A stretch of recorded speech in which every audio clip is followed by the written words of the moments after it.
నమస్కారం. జై శ్రీమన్నారాయణ. విద్య, అభిప్రాయాలు, వాదనలు ఏంటో చూద్దాం. చిన్న వయసులో, ఆ తర్వాత 25 ఏళ్ల దాకా కూడా చదవడంలో బుద్ధి పోతుంది. బాగా చదువుతాం. చదువు పూర్తయిన తర్వాత మనం నేర్చిన విద్య ఆధారంగా మన అభిప్రాయాలను ఫామ్ చేసుకుంటాం. అప్పుడు పెద్దగా చదవడం తగ్గిపోతుంది. అప్పటిదాకా చదువుకున్నాం, ఇక ముందు మనం చదవాల్సిన పని లేదు అనే ఒపీనియన్ ఫామ్ చేసుకుంటాం. ఇక మనం చెప్పడమే తప్ప చదవడం అంత అవసరం లేదు అనుకుంటాం. దేశంలో కానీ, ఆధ్యాత్మిక విషయంలో కానీ, సామాజిక విషయాల్లో కానీ ఏది జరిగినా సరే మన అభిప్రాయాలు చెబుతూ ఉంటాం. ఇంకొక మెట్టు పైకెళ్తే వాదనకు కూడా దిగుతాం. ఇది నా అభిప్రాయం అని గట్టిగా చెప్తాం. ఆ తర్వాత ఎవరైనా ఎదిరిస్తే వాదించడం మొదలు పెడతాం. మొదటి దశ చదివే దశ. బాగా చదువుతాం, ఇంకా ఇంకా చదువుతాం, జ్ఞానాన్ని పెంచుకుంటాం. రెండవ దశ అభిప్రాయాలు ఏర్పరచుకునే దశ. అప్పుడు వివిధ విషయాల మీద మనం చక్కటి అభిప్రాయాలు, ఒపీనియన్స్ ఏర్పరచుకుంటాం. మూడవ దశ వాదించే దశ. మన పెద్దలు చదవడం, జ్ఞానాన్ని పెంచుకోవడం ఎప్పటికీ ఆపనే లేదు.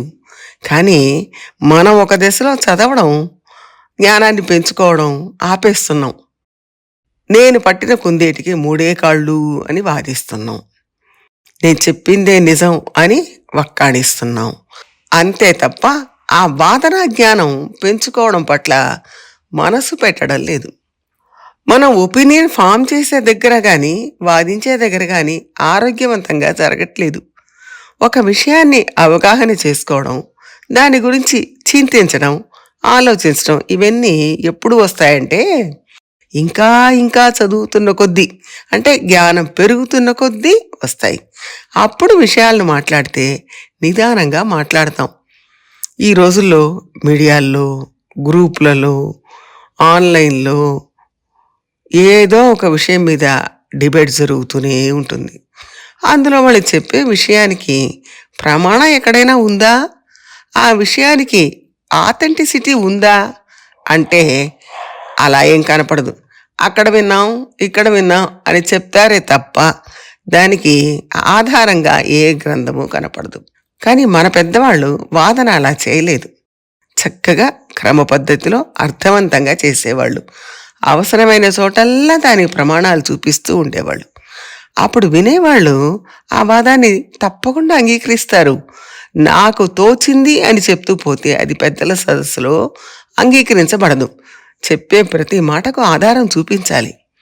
ఒక మాట చెప్తే దానికి శృతి, ఇతిహాస పురాణాల నుంచి, న్యాయశాస్త్రంలో ఎక్కడెక్కడ దానికి ఏ ఏ ప్రమాణాలున్నాయి, ఎన్ని ఆధారాలున్నాయి అన్నీ చూపించాలి. అవేవీ లేకుండా ఉత్తగా ఊకదంపుడుగా వాదించకూడదు. అది పెద్దల సదస్సులో నిలబడదు.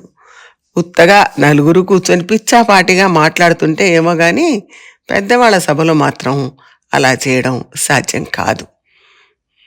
అది మంచి పద్ధతి కూడా కాదు. నాకు తోచింది మాట్లాడొచ్చు కదా, నాకు వాక్ స్వాతంత్రం లేదా అని అంటారు. తోచింది మాట్లాడితే అది వాక్ స్వాతంత్రం కాదు. ఏదైనా ఒక ఆధారం, ఒక ప్రమాణం చూపించి దాని ప్రకారం మాట్లాడితే అప్పుడు అది అందరూ అంగీకరిస్తారు. ఈ ప్రమాణాల్లో ఇలా ఉంది కాబట్టి ఈ విషయం ఇలాగే ఉంటుంది అని గట్టిగా చెప్పగలిగినప్పుడు అది వాక్ స్వాతంత్రం అవుతుంది.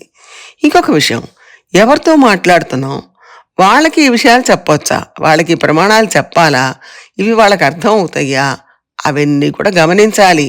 అంతేగాని మాకు వాక్ స్వాతంత్రం ఉంది, మాకేదో శ్లోకాలు వచ్చు, జ్ఞానం ఉంది, మేము చెప్పేస్తామంటే కాదు. శ్రోతల స్థాయి కూడా గమనించాలి. దానికి తగ్గట్టుగా వాళ్ళు నొప్పించేట్టుగా, మెప్పించేట్టుగా మాట్లాడాలి. అది వాక్ స్వాతంత్రం అనిపించుకుంటుంది. ఏది మాట్లాడినా ప్రమాణ సహితంగా ఉండాలి. ఈ రోజుల్లో ఈమెయిల్స్ గ్రూప్స్లో లేకపోతే వాట్సాప్లో ఏదో ఒకటి తెలుసుకోకుండా మాట్లాడుతుంటారు. అలాంటి వాళ్ళ దగ్గర చర్చలు పెట్టుకోవద్దు. ఎవరికి విషయం బాగా తెలుసో ముందు వాళ్ళ దగ్గర కూర్చొని మాట్లాడి మన సందేహాలన్నీ నివృత్తి చేసుకొని ఆ విషయం మీద మంచి పట్టు సాధించిన తర్వాత అప్పుడు చర్చలకు దిగాలి. అలా చేస్తేనే మంచి విషయాలు నలుగురికి అందజేయగలుగుతాం.